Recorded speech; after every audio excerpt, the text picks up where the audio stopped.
Before this tournament began, the critics were loud.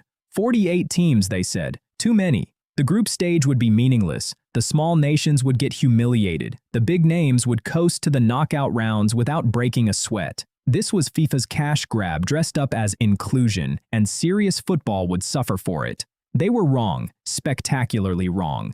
Let's start with a number, 525,000. That is the entire population of Cape Verde, an island nation sitting off the west coast of Africa, smaller by area than the state of Rhode Island, a country where the national stadium holds just 8,000 people.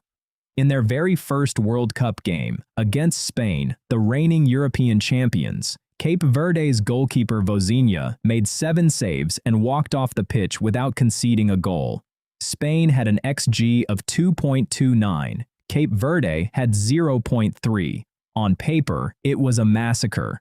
On the scoreboard, it was 0-0. Vozinha is 40 years old. He earns a transfer value of approximately $50,000, playing in Portugal's second division. He started his professional career at 25, the same year Lamine Yamal, who came off the bench against him, was born. After the game, he cried on the pitch, not because of the result, because his grandmother had died before she could see this moment, and because his mother couldn't afford the visa bond to get to Atlanta in time. He walked into that game with 46,000 Instagram followers. Within 48 hours of the final whistle, he had 14 million. Cape Verde then drew Uruguay 2-2, then held Saudi Arabia to another 0-0. They finished the group unbeaten, the first team since Chile in 1998 to advance without winning a single match. They became the smallest nation in World Cup history to reach the knockout stage. Their coach is Bubista, a man who was once a defender for this same national team, who spent years scouting the Cape Verdean diaspora across Portugal and Rotterdam, blending European-developed players with local grit into something nobody saw coming. Once you're on the pitch, Bubista said, a lot of things become equal. Then there is DR Congo, a nation returning to the World Cup for only the second time, 52 years after their first appearance, when they were still called Zaire. A country in the middle of one of the world's least covered humanitarian crises.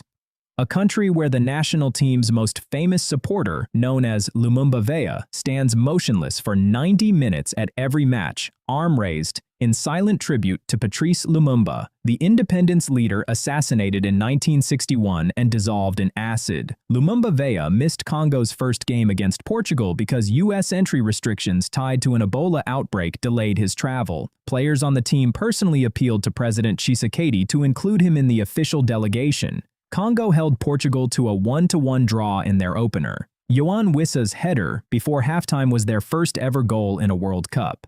They then came from a goal down to beat Uzbekistan 3-1, with Wissa scoring twice more. 3 goals, 3 moments of history, and Fiston Mayele, who tapped in the winner, said afterward, "Almost everywhere in my country, everyone is happy." In a country dealing with war, displacement, and decades of instability, those words carry weight that no football score can measure. Now zoom out. Because this is not 2 fairy tales. This is a pattern. 9 out of 10 African teams at this World Cup qualified for the knockout stage. 9. The previous record for any single tournament was 2. Before 2026, only 6 African nations had ever made the knockout stage across the entire history of the World Cup. This tournament produced more in 3 weeks.